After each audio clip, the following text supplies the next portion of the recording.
Bienvenida, bienvenido a esta exploración del cine.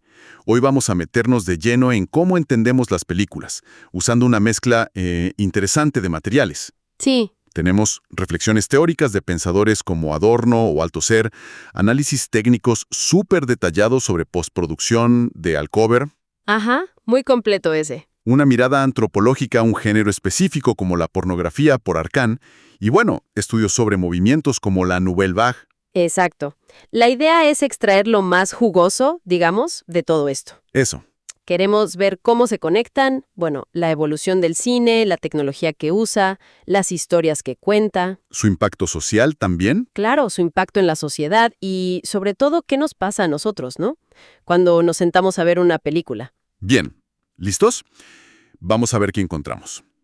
Dale. Dale. Adorno, un filósofo bastante crítico, Uf, sí. ya señalaba hace décadas cómo la música de las películas se metió de lleno en lo que él llamaba la industria cultural. La industria cultural, sí. Sentía que, a diferencia de ir a un concierto, la música en el cine muchas veces nos da las emociones ya masticadas, ¿no es cierto? Totalmente. Como que te guía. Como que nos dice qué sentir y cuándo, volviéndolas sospechosas si buscaba algo más profundo, intelectual. Es una idea potente, sí. Y fíjate qué interesante cómo conecta con lo que dice Jean-Louis Camolli, que cita Alcover en su tesis. A ver, Camolli le da una vuelta de tuerca. Dice que el realismo en el cine no depende tanto de que la imagen sea una copia perfecta de la realidad, no, entonces ¿de qué? sino de nuestra voluntad de creer.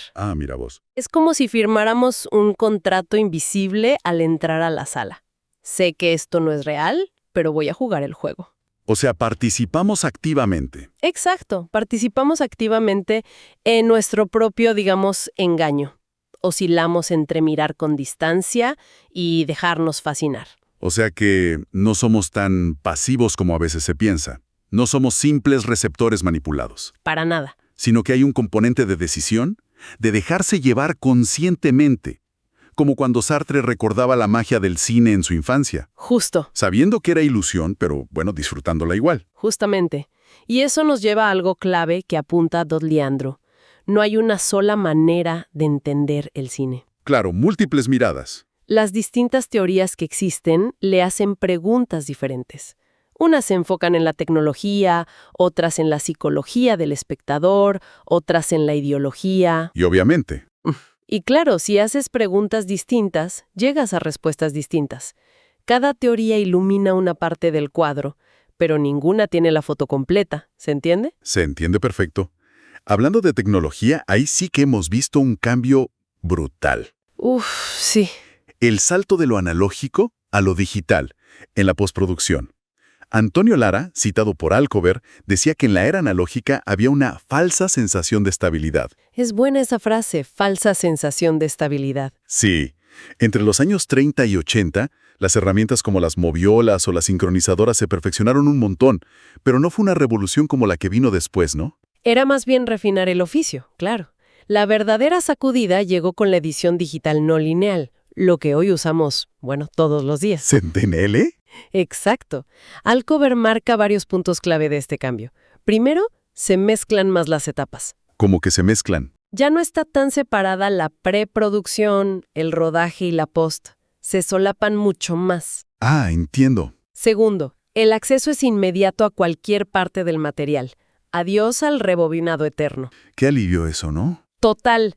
Tercero, la edición se vuelve virtual, no destructiva. Puedes probar 1000 cosas sin alterar el original. A diferencia del celuloide. Claro, que cortar, era definitivo. Y bueno, obviamente poder deshacer acciones o copiar clips fácilmente lo cambió todo. Pero esto, como siempre trajo debate, Alcover lo recoge bien, ¿no? Sí, sí. Por un lado, se habla de democratización. Bajan los costos, más gente puede hacer cine. Suena genial. Suena bárbaro. Pero por otro, está la preocupación por la virtualización. Se está perdiendo el saber hacer artesanal, ese aprendizaje que venía de tocar la película, literalmente. Ese oficio. Exacto, el oficio. Y la pregunta del millón. ¿Las herramientas digitales nos ayudan a ser más eficientes o, como son tan fáciles de usar, nos tientan a dejar problemas para arreglarlos en post? Claro, la famosa frase lo arreglamos en post. Esa misma. ¿Fomenta un poco de improvisación o el dejar pasar cosas? Es una tensión constante, sí. Piensa en el intermediado digital, el famoso DI. El ajuste de color y todo eso. Exacto, ese proceso donde se ajusta el color y la imagen digitalmente con una precisión increíble. Es una herramienta poderosísima. Sí, lo es. Pero incluso con eso, Alcormer comenta que todavía es común, editar con imágenes de baja resolución, ¿Por qué? por temas de almacenamiento y velocidad de procesamiento. Todavía cuesta mover archivos gigantescos en tiempo real para todo el proceso. Ah, claro. Y las viejas copias de trabajo en celuloide, esas que se usaban para montar, bueno, básicamente ya no existen. Desaparecieron. Y el DI mismo genera roces, ¿no? Sí, tensiones. Los directores de fotografía ganan herramientas espectaculares. Rousselot hablaba de poder crear iris digitales, controlar la luz como nunca. Pero también temen perder el control final sobre la imagen, Claro, el miedo a que se abuse del retoque. que se desvirtúe su trabajo, o incluso que su rol se precarice si parte de lo que hacían ahora se resuelve en una sala de postproducción, ¿no? Totalmente. La Sociedad Americana de Cinematografías, la ASC, ha levantado la voz sobre esto varias veces. Hay preocupación. Esto nos lleva a pensar en las historias que se cuentan y cómo se cuentan. Se habla mucho del modo de representación institucional, El MRI, sí, que básicamente es el estilo dominante, el de Hollywood clásico, ¿no? Que busca que nos metamos de lleno en la historia sin notar la cámara, la famosa transparencia. exacto. Que fluya. Pero Sánchez Biosca, citado por Alcover, identificaba a otros modelos históricos. Sí, él habla de, por ejemplo, el modelo hermético metafórico, como el expresionismo alemán, mucho más simbólico, ¿viste? Ajá. Y el analítico constructivo, que sería el cine soviético de vanguardia, más reflexivo sobre el propio lenguaje. Interesante. Y aquí podemos conectar con Althusser de una forma muy útil, creo yo, aunque suene un poco abstracto al principio. A ver, intentemos. Él criticaba las ideas simplonas sobre cómo avanzan las teorías. Decía que no son solo una suma de ideas sueltas, ni tampoco un camino recto hacia la verdad final. No es lineal, digamos. No es lineal. Introdujo el concepto de problemática. Pensarlo como si fuera el sistema operativo de una disciplina en un momento dado. ¿Ok? Define qué preguntas se pueden hacer, qué conceptos se usan, qué queda fuera del debate. Podríamos decir que cada modelo de cine, como los que mencionaba Sánchez Biosca, tiene su propia problemática, su forma de enmarcar la realidad. Entiendo. Su conjunto de reglas y preguntas posibles. Exacto. Y para Althusser, la ideología no es solo mentiras que nos creemos, digamos, o falsa conciencia. ¿Qué es entonces? Es más bien la forma imaginaria en que vivimos nuestra relación con el mundo real, con nuestras condiciones de existencia. Y el cine, bueno, juega un papelón ahí, ¿no? Moldeando esa relación imaginaria. Claro, claro. Dando un salto de escala, pensemos en los blockbusters. Alcover también los analiza. ¿Son tan nuevos como parecen? Buena pregunta. Un tal Augros sugiere que lo realmente novedoso no es tanto la plata que cuestan, que obviamente es mucha, Sí, los presupuestos son enormes. sino la forma de producirlos y venderlos como un evento global y continuo. Esa perenidad del método, dice él. Ah, la estrategia, digamos. Y esto se relaciona con el high concept que describió Wyatt. El high concept, sí. Mucho énfasis en un estilo visual potente, fácil de vender, una idea central muy clara. Que se explique en una frase. Exacto. Conexión total con marketing y merchandising. Pero a menudo con historias bastante simples en el fondo, casi mitos modernos, ¿no? Un arte popular norteamericano, dice Wyatt. Tiene sentido. Lo curioso es que las críticas que reciben los blockbusters, que simplifican todo, que manipulan, son muy parecidas a las que ya se le hacían al cine clásico de Hollywood hace décadas. En serio. O sea, no es nuevo. Celestino Deleito, citado en Alcover, señala esta paradoja. Usan técnicas súper efectivas para engancharnos, heredadas del clasicismo. Que funcionaban y funcionan. Zen. Pero a veces parece que el objetivo es solo apabullarnos visualmente, ¿viste? El espectáculo por el espectáculo. Y eso podría ser contraproducente. Claro, irónicamente, podría llevarnos a ser más pasivos, aunque la película no sea transparente y se note a leguas el efecto especial. A veces se habla de una estética de videojuego. Interesante paradoja. Y en películas más recientes, ¿qué me decís de esos giros finales sorpresa? Alcover menciona Abre los ojos. Ah, los plot twists. ¿Realmente nos hacen cuestionar todo o son solo un truco final que nos da la clave para entender y sentir que todo encaja, como un rompecabezas resuelto? Es un buen punto. ¿Desafían o solo reordenan? También está la mezcla de géneros, el pastiche. Como en Lo que la verdad esconde, que menciona Alcover. Exacto.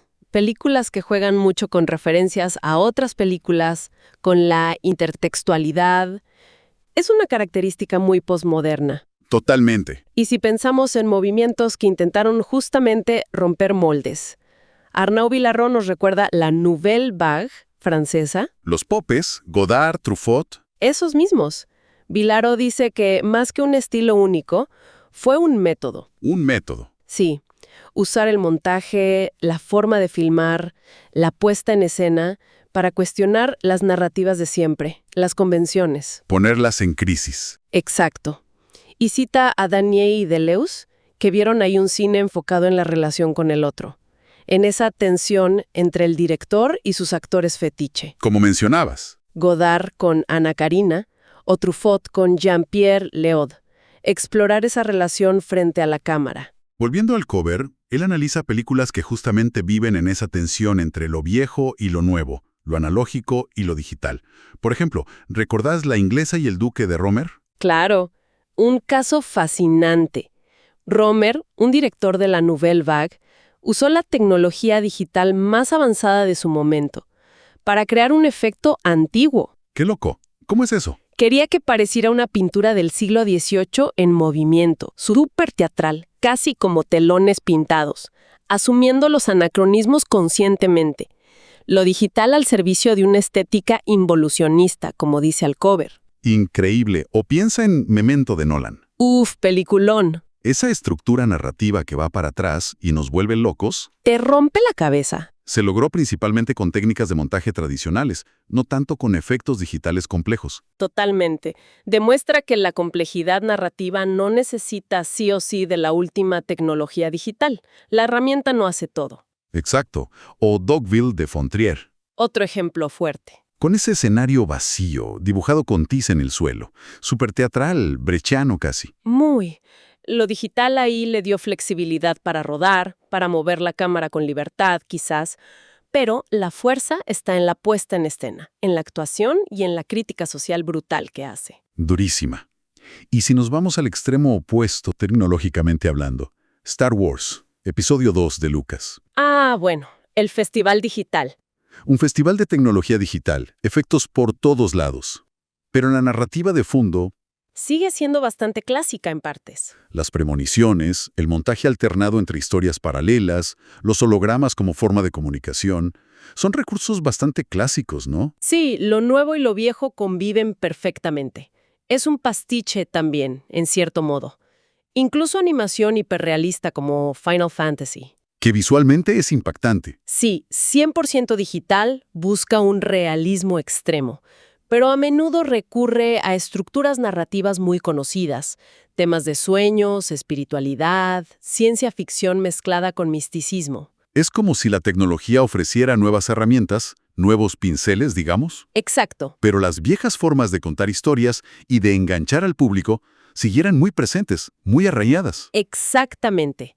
La estructura de base muchas veces no cambia tanto como la superficie. Bien.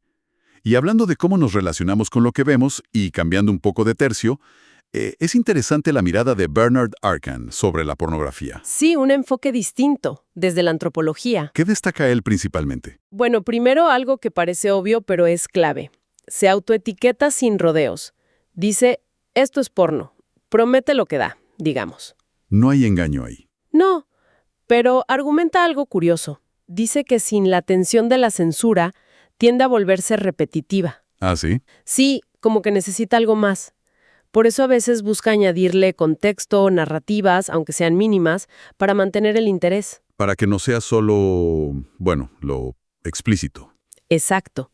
Y un dato llamativo de sus estudios. Entrevistó a delincuentes violentos y muchos le dijeron que la pornografía les parecía poco creíble o incluso perturbadora. Mira vos, ¿y qué preferían? Preferían el realismo de las noticias criminales, de las crónicas policiales. ¿Qué dato? Arcan sugiere que la pornografía muchas veces vende un ideal irreal, sexo aislado de todo lo demás, de las emociones, las relaciones, la vida cotidiana. Una fantasía muy específica. Exacto.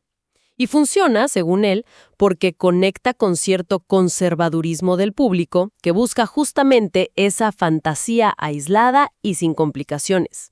Entiendo. Y menciona también la complejidad del debate feminista al respecto, ¿no? Sí, claro. Reconoce que no hay una postura única, que es un tema que divide aguas dentro del feminismo. Hay diferentes visiones. Muchísimas. Y apunta a algo histórico interesante. La pornografía se vuelve un problema social visible, un tema de debate público, cuando la tecnología la democratiza. ¿Cómo? Primero la fotografía, después el video, Internet.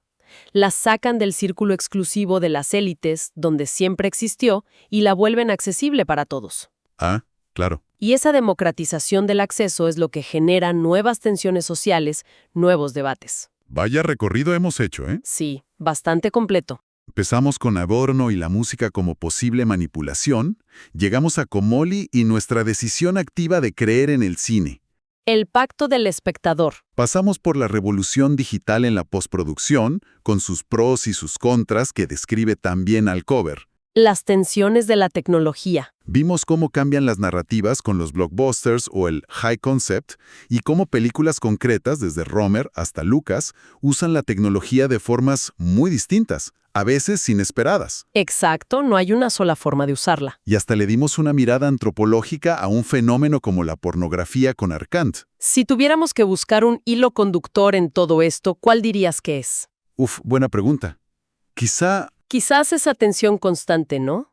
Entre lo nuevo y lo viejo. Sí, eso. La pregunta de si la tecnología digital está realmente cambiando la esencia del cine y cómo lo experimentamos, o si más bien está potenciando y reorganizando lógicas que ya estaban ahí, estéticas, narrativas, industriales. Claro.